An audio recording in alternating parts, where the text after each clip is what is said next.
organizing this conference in memory of our old friend Professor Karashima, and also for bringing together so many great scholars to discuss many things relating to his work.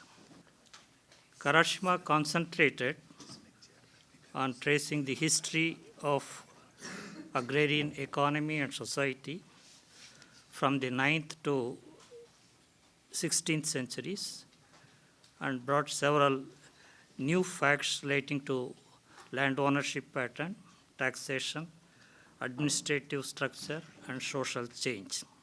Broadly, these are the major fields. Along with the studies, a substantial database was created from inscriptions and published in the form of concordances and tables, which could be used for further advanced studies by interested students and scholars.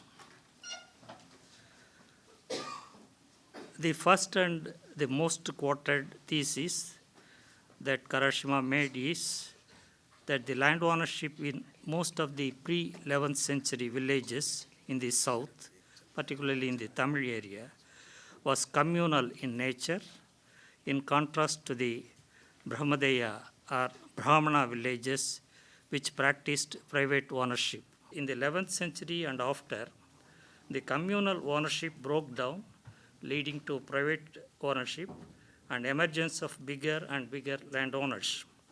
In Allur, no individual is found selling or gifting land, whereas there are quite a number of Brahmana individuals doing so in the other village. This Thirumalai overlooked. And whenever a common space is sold or donated, it is specified as our common land by the Sabha, the village administrative body. Such specification is not there in the case of Allur transactions. James Heisman, an American scholar, who studied the land data from 5 different localities comprising each a modern taluk within the Chola territory, representing different social and physical environments, noticed increase in the occurrence of the term Kani, which stood for inheritable right to any property, specifically to landed property from the 11th century onwards. Actually, here in the case of these villages, if communal holding means communal holding by a small group of families, not by the entire village. So that we have to remember. 2 other related studies may also be mentioned here in this connection. They deal with the Mirasi system that figured prominently in the English administrative reports of the early 19th century in the context of several experiments at the reorganization of the land system to maximize the yield of land revenue. The Persian term Mirasidar, which is very familiar to students of modern economic history, is equated in these reports with the local Tamil term Kaniyachikaran or Kaniyalar, which is used in Chola and Vijayanagara inscriptions for landowners. In the first study, which he made in 1974, Karashima examined some original documents of the 17th and 18th centuries, which were appended to Ellis' report on Mirasi question.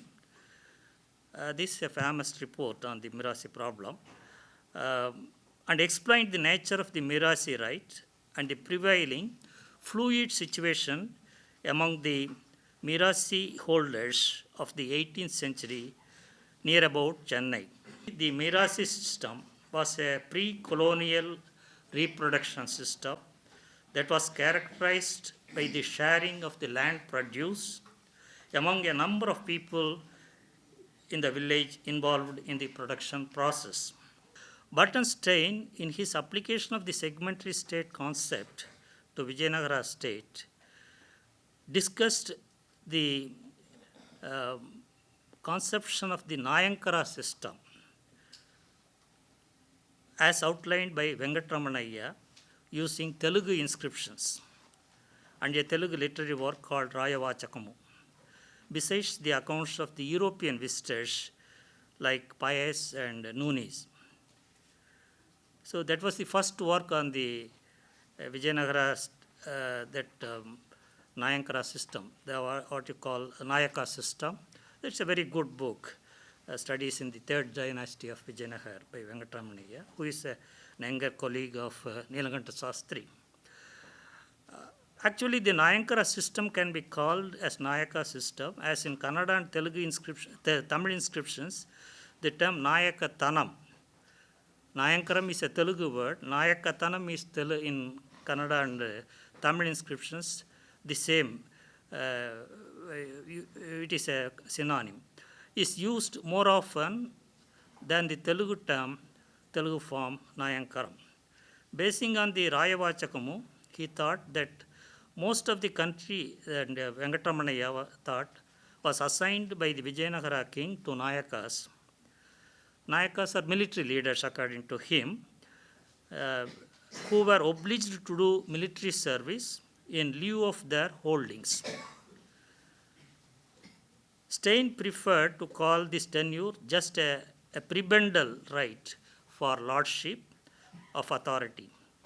But he did not reject the military duties and would trace the Nayaka institution to the times of Devaraya II, 1422-46, who granted enlarged importance to military. Stein, however, questioned in his early book, that Peasant State and Society,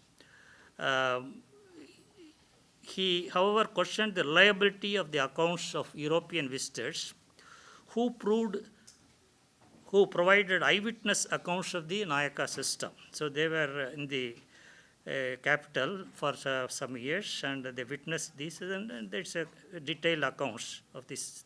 They call the Nayakas as captains. He thought that the idea of Nayaka system was the creation of these foreigners who lacked necessary linguistic skills or other means to verify the hearsay accounts, and therefore he would not believe Nayakas as agents of the centralized control of the Rayas or Vijayanagara kings, as portrayed by them. Instead, he thought that the evidence of the Vijayanagara inscriptions and of the later Mackenzie manuscripts of 18th century mostly portrayed them as territorial magnates pursuing political ends which at times collided with the aims of the kings. Karashima's findings from a study of the Tamil inscriptional texts, which are more rich than the Telugu texts, actually for Vijayanagara studies, Kannada and Tamil inscriptions are more compared to the Telugu inscriptions. So there is a misunderstanding that the followers of Vijayanagara rulers in Tamil Nadu were Telugu people. So that's what Sanjay Subramaniam and others mention, but it is not correct. Actually, the original followers were mostly Kannadigas. So in Tamil inscriptions, they are called Kannadiyas very, very often. Only in the last stage, say after Krishna Devaraya and Achyuta Devaraya, the Telugu followers migrated to the Tamil country. So, of course, the later big Nayakas, the three Nayakas, Madurai, Tanjavur, and Vellore Nayakas, they had their mother tongue as Telugu. That's why it seemed some misunderstanding happened, and so they thought all the Nayakas who migrated to Tamil Nadu were Telugu Nayakas. It's not correct. So, now it is clear from this study of Tamil inscriptions that the political organization of the Vijayanagara state should be studied under two distinct chronological phases. The earlier scholars did not consider. They thought the entire period is one, and you find the Nayaka system throughout that is from 1336 to 1600 or so. You can treat as one period, and the Nayaka system, they apply to the entire period. But actually, when you analyze these inscriptions, not only Tamil, Kannada inscriptions also, you find two distinct phases. That became clear after the analysis of these Nayaka names by Karashima.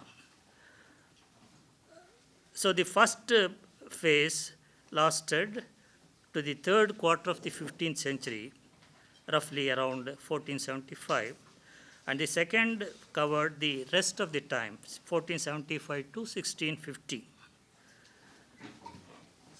Venkataramanaya overlooked these two phases, as most of the Telugu inscriptions he used belonged to the later phase, because the Vijayanagara state incorporated the Telugu territory only in the last stage. Originally, it is the Kannada and Tamil areas which were ruled directly by the Vijayanagara government, and only in the time of the Tuluvas, that is Krishnadevaraya and his successors, it is the Krishnadevaraya who actually tried to conquer the Andhra area, and he fought with the Gajapadis of Orissa, who were controlling this Telugu area, and there was a bitter fight between them. In regard to the king's power to collect revenue through the Nayakas, the contemporary account of known is relating to the annual payment, which I just mentioned, the Nayakas made to the king cannot be lightly ignored. So that is supported, corroborated by the inscriptional evidence also.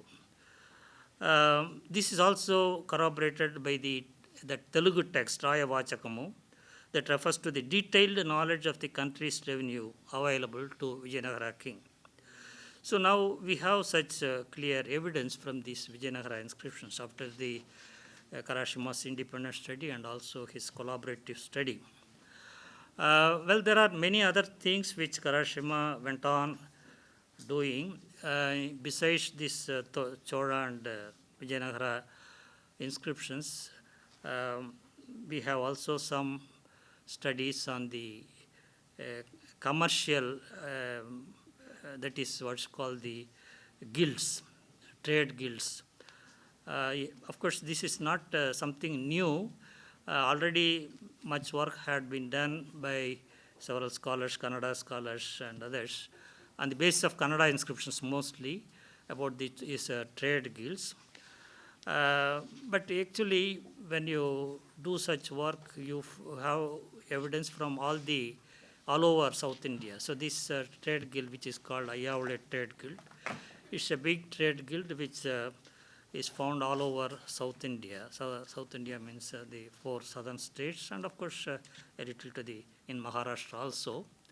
And they had contacts, overseas contacts also. So the evidence comes from all the three languages, Kannada, Telugu and Tamil. So each scholar who works on a particular language is confined to that area only. So we thought of doing some comparative work, and we collected all the inscriptions relating to this Ayavale Trade Guild from all these areas. So this is a teamwork, and that gave us some new information about their proper organization and how it developed, and it's the course of its development, how it networked all the commercial settlements all over South India, and how it developed the overseas contacts. So all these things are there in this collaborative work, which was published in a collection of papers edited by Karashima. Karashima also took interest in the study of these Chinese ceramics in the context of South Indian trade with Southeast Asia. So that was another project where also several Indian and Japanese scholars were involved.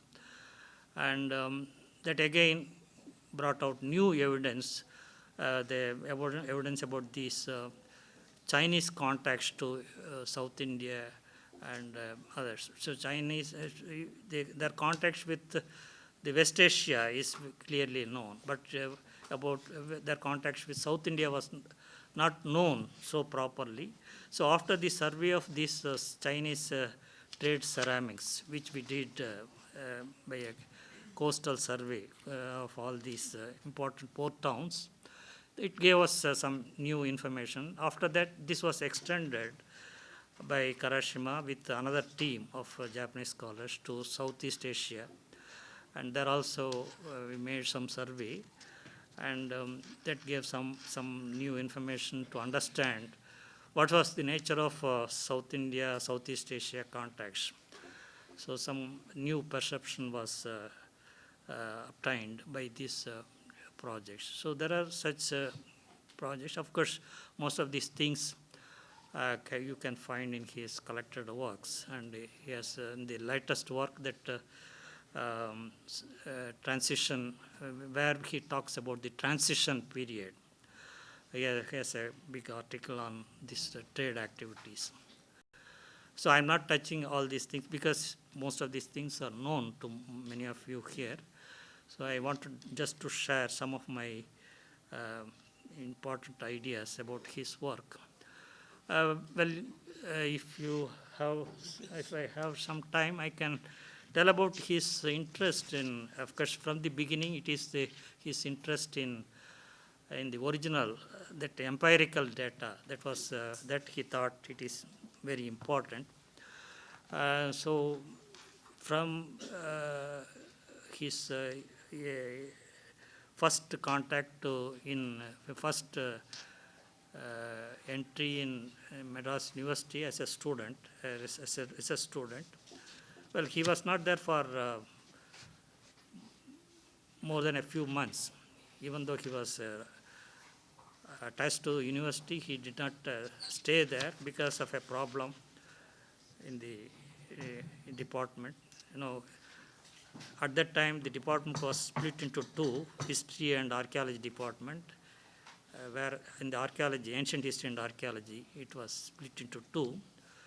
So history people wanted Karashima as a student, and archaeology people wanted Mahalingam, Professor Mahalingam. He said, he is my student. So there was some Cold War going on between these two departments.